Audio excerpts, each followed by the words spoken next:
In today's video, I'm going to teach you how to remove ConvertKit branding from your emails. If you find this useful, consider subscribing and liking the video. Let's dive right in. First things first, if you're using ConvertKit for email marketing, you might have noticed that the default emails you send out carry a bit of ConvertKit branding.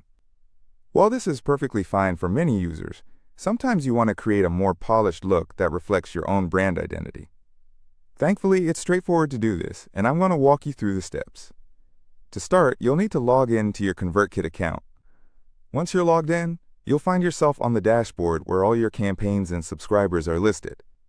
Don't worry if you're new to this, I'll help you navigate through it. Look for the account settings. This is usually found in the bottom left corner of your screen.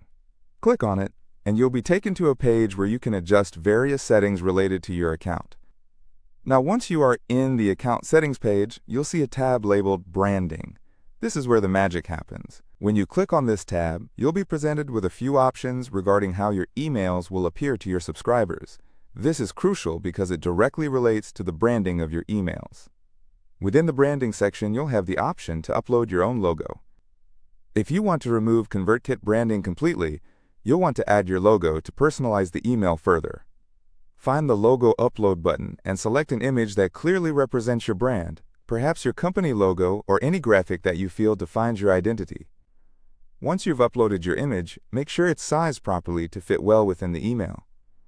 A good rule of thumb is to keep the logo width around 600 pixels so that it displays nicely without being too overwhelming. Next, let's move on to the social media links section. This is another part where you can shift the focus away from ConvertKit. Here, you can add links to your social media profiles. This is a great way to encourage your subscribers to follow you on other platforms while steering clear of any external branding. After updating your logo and adding your social media links, double-check your changes. This is a vital step because sometimes an overlooked detail can disrupt the whole plan. Once everything looks perfect, don't forget to click the Save button at the bottom of the page. Trust me, you want to ensure those updates are secure and ready for the next batch of emails. Now that you've taken care of those branding details, let's talk about how it all appears when you actually create a new email or message within ConvertKit. When you go to create a new email campaign, you'll find the option there to customize further, ensuring that any ConvertKit branding is completely stripped away.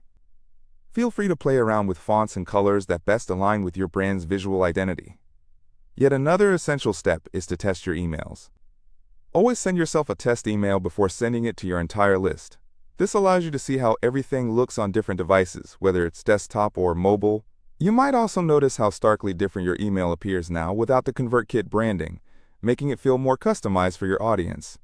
Finally, remember that branding is about consistency. Ensure your email content matches the style of your website and other marketing material. This reinforces your brand identity and makes it easier for your audience to connect with you. And there you have it. You've successfully removed ConvertKit branding from your emails and replaced it with your unique identity.